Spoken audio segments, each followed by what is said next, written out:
But you've had he's had 3.5 years already. None of the things you are saying has happened. No, what has not happened? Tell me. We don't have power supply. Yes, but what was the power supply? We are not yet feeding ourselves. What was the power supply before we came in? And what's power supply right now?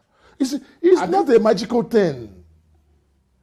If you have years of decay of economy, and someone has come to fix it, you don't expect a magic. What can happen in Nigeria can only be a miracle, not a magic. Now, what has not happened?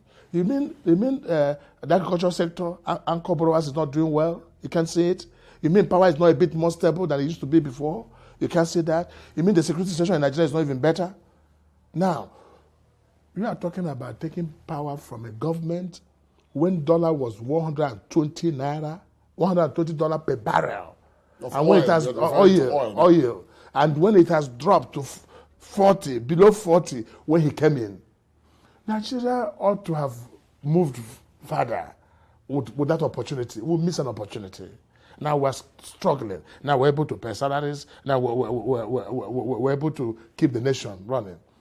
If Buhari never didn't come in, probably we wouldn't have been in Nigeria today sitting like this and interviewing me. You're talking that, of course, I mean, if you talk about security, there seems to be a general consensus that quite a bit has happened in that regard. But I just wanted to pick the last point that you mentioned about, paying salaries.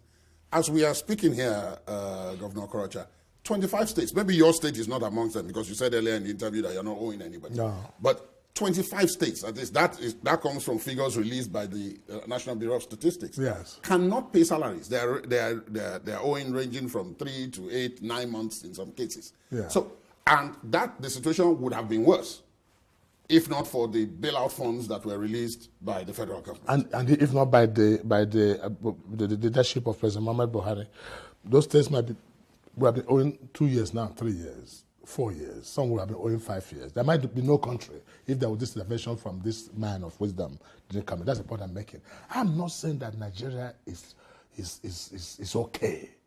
There's problem. Whoever tells there's no problem in Nigeria is not telling the truth. That's the problem. If you tell me that some people are not hungry in Nigeria, I'll tell you it's not true. People are hungry. People are not getting what they're supposed to get from their nation. But what I'm telling you is that there's efforts are being made seriously to address these issues. You have a situation where there's hopelessness and where there's problem and you have hope. This is the true situation I'm talking about. I'm not coming here to defend Nigeria to say Nigeria is okay, Nigeria don't have problem. I will not be telling the truth. But I'm saying work is being done and I've been doing something about it. When people try to argue that, look, we have done well, we have done that. No, we must tell Nigeria the truth and we shall take responsibility. We're saying that with us handling the affairs of government, it will get better fast than the 16 years. We're talking about 16 years now and 3 years. Your Excellency, let me take you to corruption. You mentioned about the management of funds and the issue of high oil prices and all of that. Oil prices are again on the rise now.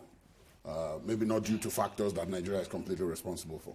But I want to zero in on the battle against corruption. Many people have talked about the fact that it is selective, that it is being used by your government in Imo and even the federal government and other state governments and other governments at various levels to hound political opponents. People in APC are not being brought to book, not being brought to justice, even when alleged acts of corruption are identified against them. What's your response? But let me say to you, I think I will agree with you that President Muhammad Buhari is selective because President Jonathan has not been questioned. Very correct. I think so. And some of the past leaders have not been questioned. I think in that case I agree with you. But for me, I've been invited by the EFCC.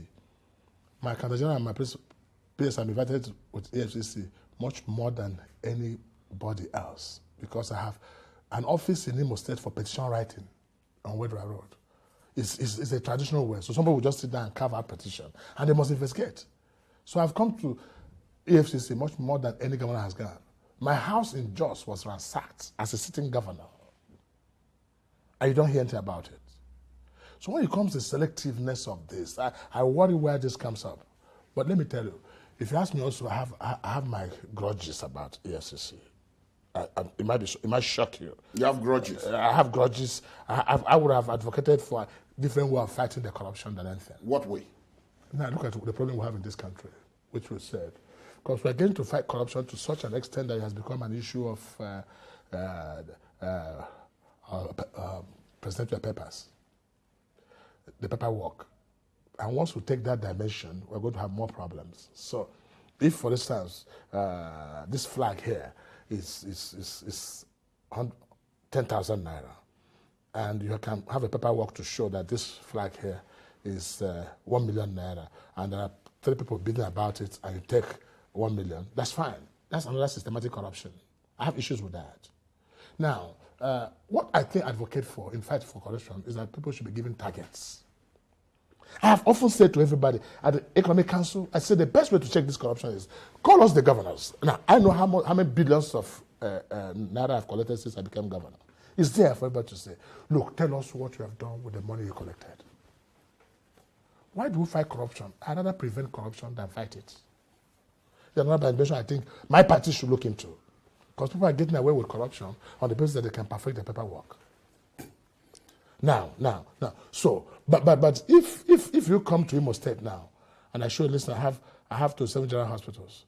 I can show you 2,000 kilometers of roads, and I can show you over 450 schools. I can show you 4 universities. I can show you international cargo airport. I can show you an urban renewal that is of first class. I can show you some industries that I have rehabilitated. I can show you free education from primary to university.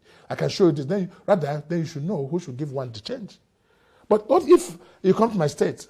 I've collected 500 billion, and I can only show you boreholes and boreholes and renovation of schools, and I can tidy them up.